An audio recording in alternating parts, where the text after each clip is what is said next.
Assalamualaikum warahmatullahi wabarakatuh.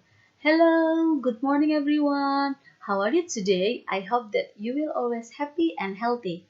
Congratulations, all of you go up to the next class. And let me introduce myself first. My name is Ilma Nurul Fahmi. You can call me Miss Ilma. I will teach English in 5th grade. And today we are going to learn about have and has in lesson 1. Welcome everyone. Oke, have dan has. Penggunaannya sebagai kata kerja utama atau bahasa Inggrisnya main verb yang mempunyai arti mempunyai atau memiliki. Misalnya, I have a new laptop. Saya mempunyai sebuah laptop baru. She has a blue bag. Dia mempunyai sebuah tas berwarna biru. Oke, next. Subjek yang digunakan untuk have dan has yaitu pasti kalian sudah pernah belajar subjek dalam bahasa Inggris. Ada I artinya saya, you kamu, they mereka, we kita, she dia perempuan, he dia laki-laki. Oke. Next, jika subjeknya plural atau jamak atau bahasa Indonesia itu jumlahnya banyak, menggunakan have. Jika subjeknya singular atau tunggal, menggunakan has. Kemudian ada pengecualian untuk subjek I yang merupakan subjek tunggal menggunakan have. Next, subjek yang menggunakan have ada I have, ada you have, ada they have, ada we have. Kemudian subjek yang menggunakan has ada she has, ada he has. Oke, dari sini kalian bisa pahami. Next, form, bentuk atau rumusnya. Rumusnya ada 3. Rumus yang pertama adalah affirmative atau biasa dengan disebut rumus positif. Rumusnya adalah subjeknya letaknya di depan atau diawali dengan subjek ditambah have atau has, disesuaikan dengan subjeknya, kemudian ditambah objek. Contohnya, I have a blue pen. Saya mempunyai sebuah pulpen biru. You have a new bag. Kamu mempunyai sebuah tas baru. They have many cars. Mereka mempunyai banyak mobil. We have same hobby. Kita mempunyai hobi yang sama. She has a sport car. Dia perempuan mempunyai sebuah mobil sport. Kemudian yang terakhir, he has a new bicycle.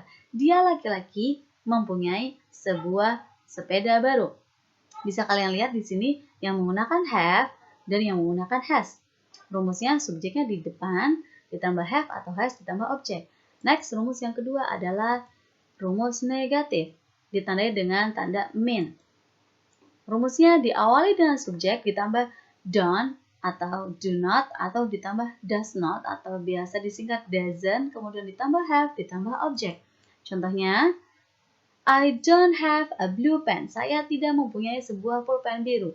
You don't have a new bag. Kamu tidak mempunyai sebuah tas baru. They don't have many cars. Mereka tidak mempunyai banyak mobil. We don't have same hobby. Kita tidak mempunyai hobi atau kegemaran yang sama. Kemudian, she doesn't have a sport car. Dia perempuan tidak mempunyai sebuah mobil sport. Kemudian yang terakhir, he doesn't have a new bicycle. Dia laki-laki tidak mempunyai sebuah sepeda baru. Bisa dilihat oleh kalian, yang menggunakan don't adalah subjek I, you, they, we. Yang menggunakan does not atau doesn't, yaitu subjeknya she dan he. Oke, bisa kalian pahami di sini. Next. Oke, next. Dalam bentuk yang terakhir atau rumus yang terakhir adalah interrogative, yaitu kalimat tanya. Rumusnya adalah do atau does, letaknya di depan, ditambah subjek, ditambah have, ditambah objek. Yang menggunakan do adalah subjek I, you, they, we. Kemudian, kalau kita artikan, contohnya adalah do you have a new bag? Apakah kamu mempunyai sebuah tas baru? Kemudian, do they have many cars? Apakah mereka mempunyai banyak mobil? Kemudian, do we have same hobby? Apakah kita mempunyai hobi yang sama? Itu adalah subjek yang menggunakan do. Kemudian, subjek yang menggunakan does. Contohnya, does she have a sport car?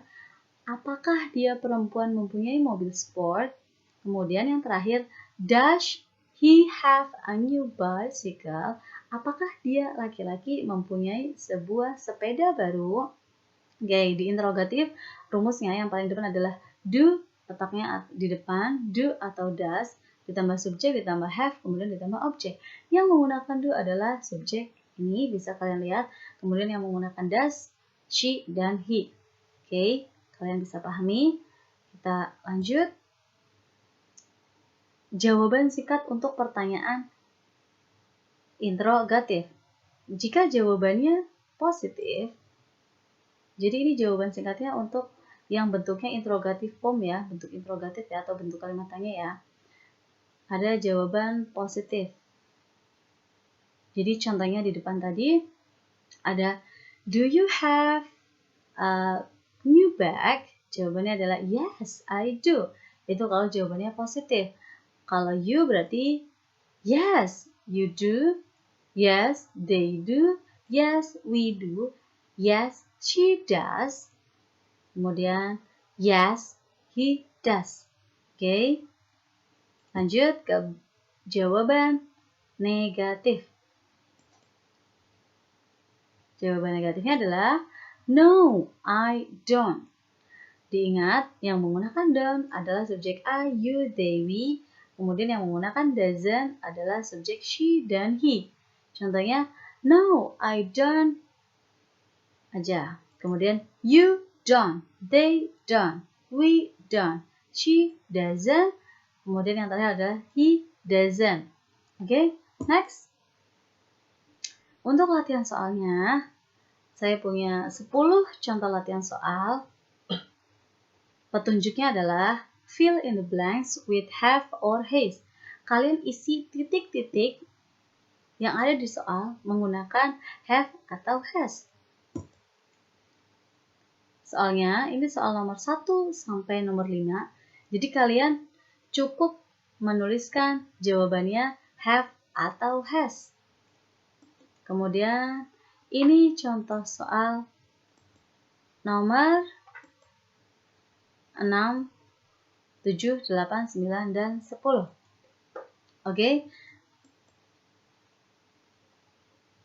Ya. Thank you very much for your attention. Terima kasih banyak. Semoga bermanfaat. Wassalamualaikum warahmatullahi wabarakatuh.